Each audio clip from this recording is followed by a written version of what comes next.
ஆசை ஆசை கேட்குறீங்களா? ஆசை ஆசை நல்லா நடிகன் ஆகணும். எனக்கு ஜனங்க வந்து என்னை இன்னும் ரசிக்கணும். அவங்க ரசிக்கிற மாதிரி நான் நிறைய எனக்கு அந்த ரோல் கிடைக்கணும், அதுக்கேற்ற டேரக்டர் கிடைக்கணும், எனக்கு அந்த தீனியை கொடுக்கணும், என்னை நடிக்க வைக்கணும். ஏன்னா நான் டேரக்டர்ஸ் ஆக்டர், அவர் சொல்லி கொடுத்தா தான் கரெக்டாக நடிப்பேன். நானாக நடிக்க சொன்னால் ஏதாச்சும் நடிச்சுட்டு போயிடுவேன். ஸோ அந்த மாதிரி எனக்கு ஒரு வாய்ப்பு வேணும். எனக்கு இன்னும் வந்து அந்த சினிமாவில் பிக் ஸ்க்ரீனில் நான் போகணும், அதெல்லாம் ஆசை. ஆனால் இதை நோக்கி தான் நான் போகிறேன், அடுத்தது நான் பண்ண போகிறது இது அப்படின்லாம் கேட்டால் எனக்கு தெரியாது. நான் பாட்டு என் வேலையை செஞ்சுட்டு இருக்கிறேன். எல்லாத்துக்குமே நான் நம்புறது கடவுள் மட்டும்தான். ஓகே, அவர் ஒரு வழி காட்டுவார். கடவுள் நம்பிக்கை ஆரம்பத்துலேருந்து இருக்கா? இல்லை இருக்கு. Okay, nice. ஏன்னா ஒருத்தவங்க வந்து ஒரு சில பேர் வந்து நம்ம எப்போ டவுன் ஆகுறோமோ அப்போ தான் போயிட்டு கடவுள் காலில் விழுவுறதுன்னு ஒரு விஷயம். இல்லை, நான் சந்தோஷமாக இருக்கும்போது கூட கடவுளை கும்பிடுவேன்.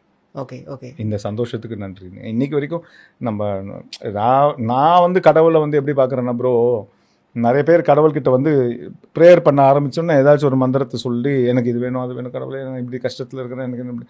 நான் அப்படி கிடையாது ப்ரோ. நான் வந்து ப்ரே பண்ண ஆரம்பிச்சேன்னா நான் அஃப்கோர்ஸ் நானும் சில மந்திரங்கள்லாம் சொல்லுவேன். ஐ மீன் சாமி ஸ்லோகம் அதெல்லாம் எனக்கு தெரிஞ்சதை நான் சொல்லுவேன்.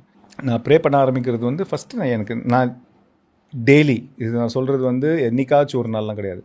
டெய்லி சின்ன வயசுலேருந்து எனக்கு இன்றைக்கி வரைக்கும் இன்றைக்கி நான் இங்கே முன்னாடி நிற்கிற வரைக்கும் நடந்த நல்லது எல்லாமே யோசித்து எல்லாத்துக்கும் ஒன்றுக்காக நன்றி சொல்லுவேன்.